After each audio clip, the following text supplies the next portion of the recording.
Apachean braves. Very few civilizations can boast of turning the delicate art of brutally yeeting American soldiers into a science.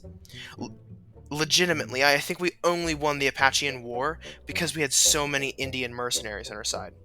Masters of stealth, riding, and ambush, Apachean braves masterfully used the terrain against their foes, Native American or colonist.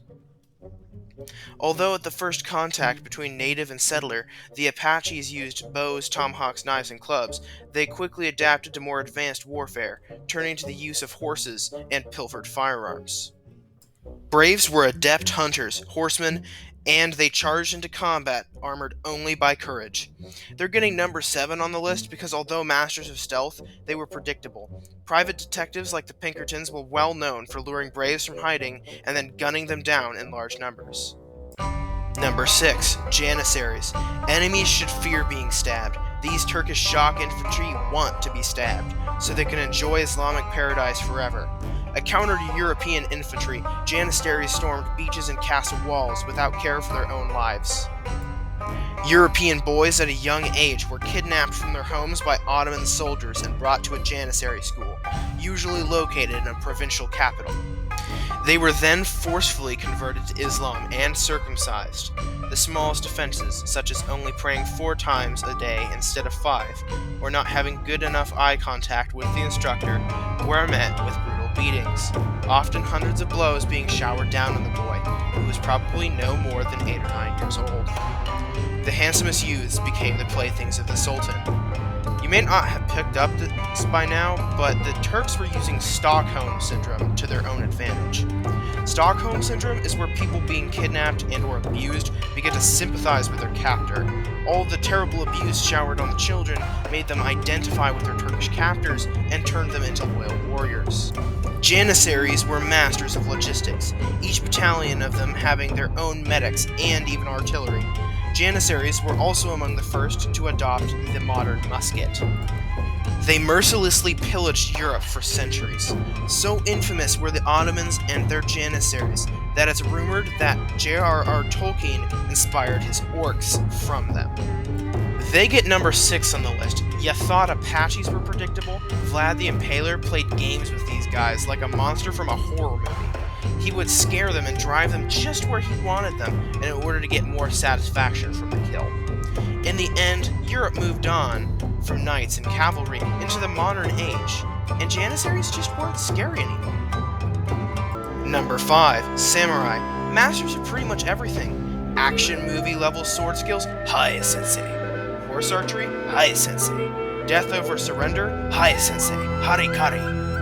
From around 1500 through the 1800s, samurai flourished, fighting each other and anyone else thinking they were the most sigmatic Riz King in town. Legitimately, these guys did not quit.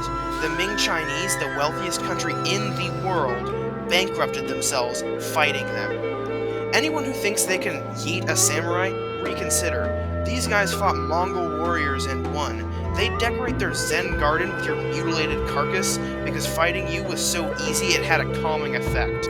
Number 4. Legionaries. Rome. Conquest, colonization, and the best language ever invented.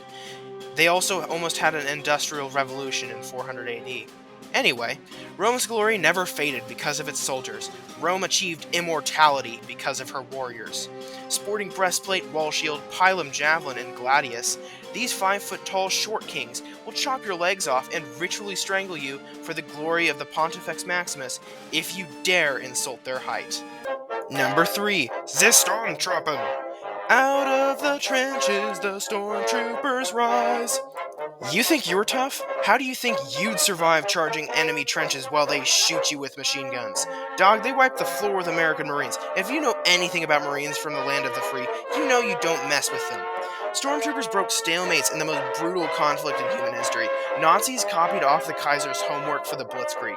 Armed with a rifle, submachine gun, sacks of grenades, gas mask, Flammenwaffe, knives, homemade halberds, body armor, and gas masks, they were unstoppable if well supplied.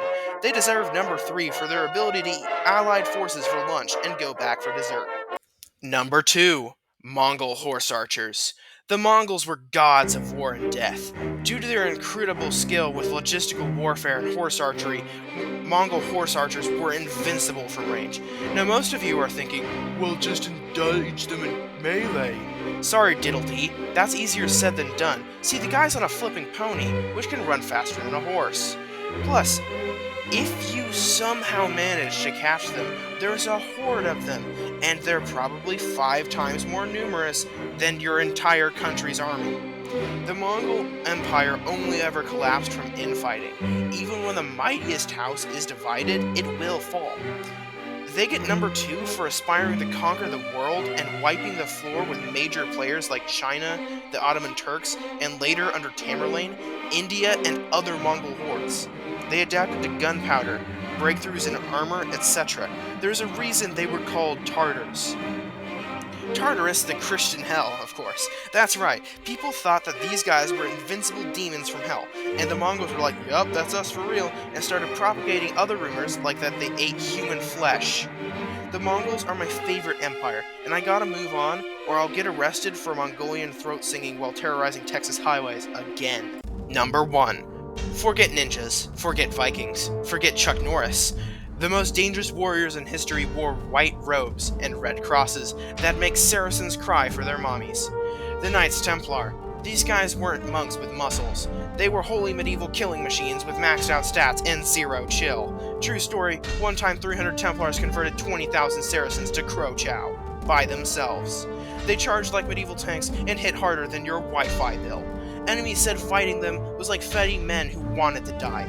Except they didn't. The Templars just knew that they'd be chilling in heaven with Jesus and the bros if they died, and thus were willing to fight to the bitter end. So the next time some sweaty Hearts of Iron 4 player tells you that the SS were the best warriors in history, do me and Western civilization a favor and yeet him. The other thing you can do is yeet the like and subscribe button really hard if you want to join the immortal banners of the Templars. Deus Volt, Chappos and Chappuses. I'll see you in the next one.